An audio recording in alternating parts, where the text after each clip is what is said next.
Hey YouTube, Kira Twig here, bringing you all my Destiny board Spirit Message Yu-Gi-Oh deck profile for April 2023.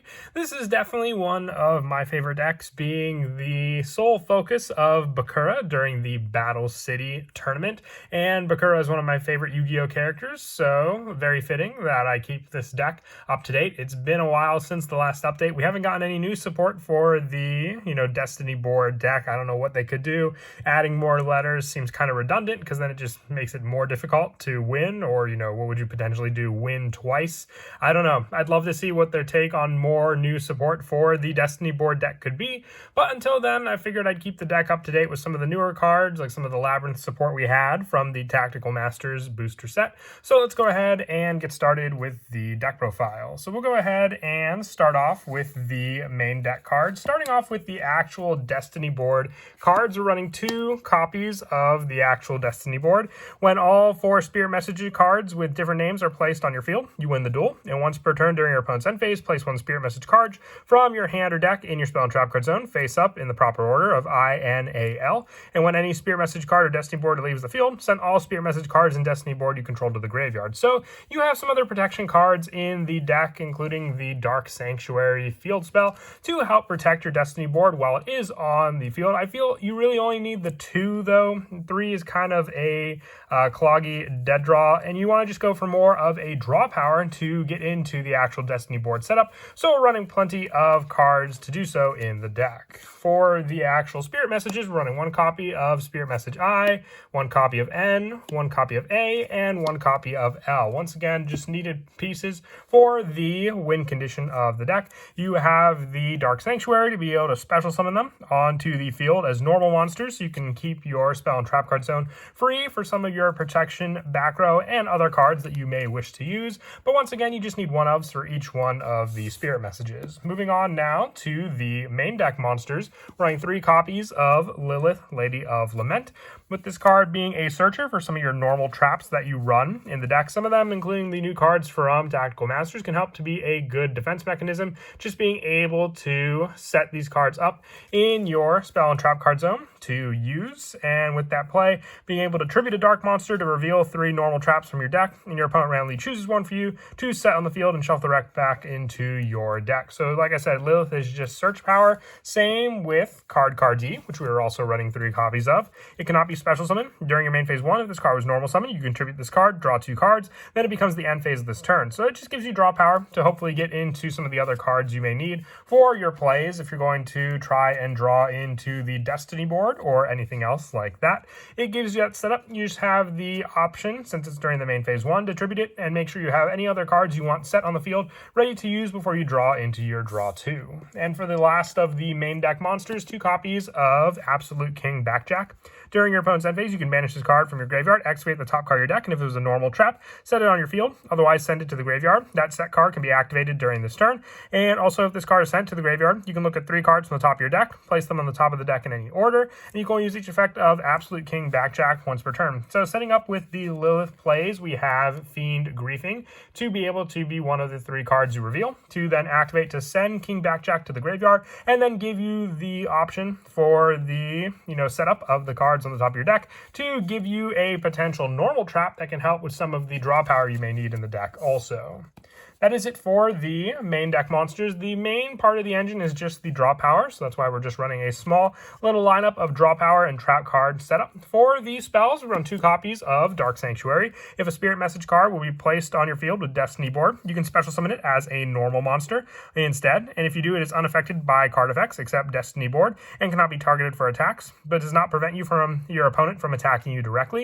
And when an opponent's monster declares an attack, toss a coin, and if the result is heads, negate the attack, and if you do inflict damage to your opponent equal to half the current attack of that opponent's monster. So it's a good way to prevent the direct battle damage that they may try to inflict upon you, and also being able to at least protect your Destiny Spirit Message board cards on the field and give you more options in the spell and trap card zone, like I said before, to play other spell and traps, while really just making it so your opponent still has to attack you directly, and make it so they either have to get rid of Dark Sanctuary to prevent those cards on the field from staying on the board as normal monsters.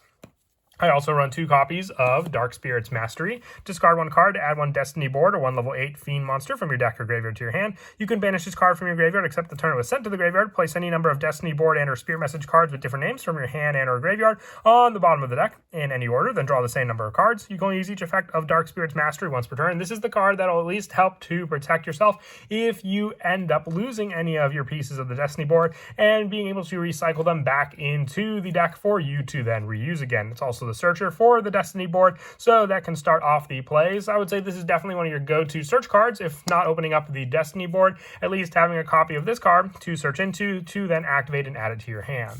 And then for some more, search power in the deck, I run 3 copies of Pot of Duality. Just being able to check the top 3 cards of your deck could potentially add the card you need to your hand for you to use. And then you're just locked out of your special summon for the turn, which isn't really a problem. We don't access the extra deck much. And then the only other cards we would be summoning are Cardi, Lilith, Lady of Lament, or our King Backjack, which all just have the tribute effects while they're on the field for us to use. No special summoning required. I also run 3 copies of Pot of Extravagance for more search by just being able to banish 3 to 6 random face-down cards from our extra deck to draw 1 card for every 3 banished. And then after this card resolves, you cannot draw any cards by card effects. Really not a limit here. You can then always just resort to doing the draw effects during your opponent's turn with those traps that you can set up to draw with. So 3 of this card, you have plenty of extra deck because you're not using any of the extra deck for any of the actual plays that you have in the deck. With the last of our draw spells being 2 copies of Pot of Prosperity and 1 Upstart Goblin. Just the standard, you don't really need life as well, and giving life to your opponent is irrelevant because the win condition doesn't revolve around life points. And Pot of Prosperity, the same option to banish cards from your extra deck to then search cards, and then after this card, your opponent takes half the battle damage. You cannot draw cards by card effects, just like your Pot of Extravagance, but really not an issue because then you can just draw them during your opponent's turn. Moving on now to the traps, I run 3 copies of Sentence of Doom. You can target any number of your Fiend monsters that are banished or in your graveyard up to the number of Destiny board and or Spirit Message cards you control. Add them to your hand. You can send this card from your Spell and Trap Card Zone to the graveyard to place 1 Spirit Message card from your hand, deck, or graveyard in your Spell and Trap Card Zone, and this is treated as being placed by the effect of Destiny board. You can only use 1 Sentence of Doom effect per turn, and only once that turn. So whether you go for more of the recycle power for your Fiend monsters that are banished in your graveyard, so your Lilith or your Backjack, you have all these options, especially since it says banished as well. You can get back your banished Backjack, and then just being able to add them to your hand, or any of the Spirit Message cards, being able to have those options for those cards to be returned to your hand as well. And being able to send this card to the Spell and Trap Card Zone means that you can place a Spirit Message card from your hand, deck, or graveyard as more of a protection option for those cards as well. If your opponent were to attempt to destroy them, you could use Sentence of Doom to get that card back into your hand for you just to then reuse again. I am also running 3 copies of Fair Welcome Labyrinth. I really did like this card in the testing. When a monster declares an attack while you control a Fiend monster, target 1 card on the field, negate the attack, and if you do destroy that targeted card, then you can set 1 non-Labyrinth normal trap from your hand or deck. So we have plenty of other normal traps, which we'll get to in just a second, that we run along with this card. So having search power for some of the lower numbers for our traps is a definite help, and also just being able to have the attack negation and destruction while we control a Fiend monster can easily be done if we just keep Lilith or Backjack on the field. Also, for some of the lower numbers for the traps, I run 2 copies of Fiend Griefing. It's the Backjack setup, and then also just being able to potentially shuffle a card in our opponent's graveyard back into the deck can take away from some of their pesky plays and also set up some of our own once we get Backjack in the graveyard. And also 2 copies of Reckless Greed. I find 2 to be fine because it's easily searchable with Lilith in the deck, and as an added option to then add to your hand for that draw power or to reveal and set up with your Backjack. And then for some of the other one-ofs, 1 Jar of Greed, an additional draw 1 card. Same with Legacy of Yatagarasu and the Field Spell Searcher Metaverse. I chose this over Terraforming. You could always put in Terraforming instead of the Upstart Goblin for the search for the Dark Sanctuary. If you wanted to go for that search, it's just another normal trap to set up and then potentially just activate the field spell from your deck to the field. And that is it for the main deck. We'll now move on to the extra deck. The extra deck is pretty generic for our lineup. We're just running 1 copy of Link Karibo, 1 copy of Dark the Dark Charmer, 2 copies of IP Masquerena, 2 copies of Barricade Board Blocker, 1 copy of Nightmare Cerberus, 1 copy of Cherubini, 1 copy of Underclock Taker, and also 1 copy of Cross Sheep, 2 copies of Nightmare Unicorn, 1 copy of Sir Yugioh, 1 copy of Apollosa, and 1 copy of Underworld Goddess of the Closed World. Like I said, we very rarely go into our extra deck. It's just there as an option if need be. It's mostly there to provide banish options for cards like Pot of Extravagance and Pot of Prosperity for us to get more searchable and drawable cards into our hand for us to utilize.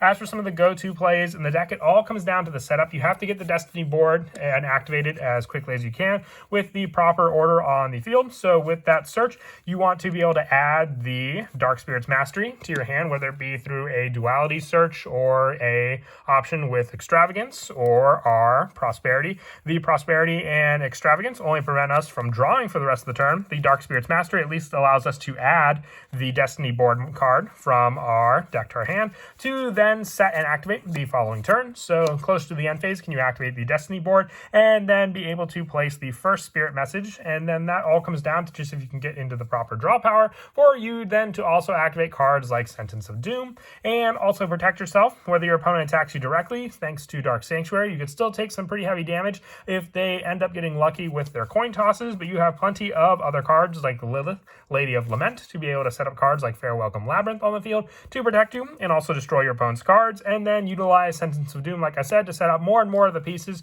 But then it should only take a couple of turns along with those cards to be able to set up all the pieces of the Destiny board on the field. But that is it for the deck profile. I hope you all enjoyed. Like I said, it's a really awesome deck, and I always love updating the Destiny board deck just for the potential that it has to one day get more support and be able to be a deck with a force to be reckoned with, depending on the type of cards we may get for it. And as always, until next time, please don't forget to leave a like and subscribe, and Kira Twig out.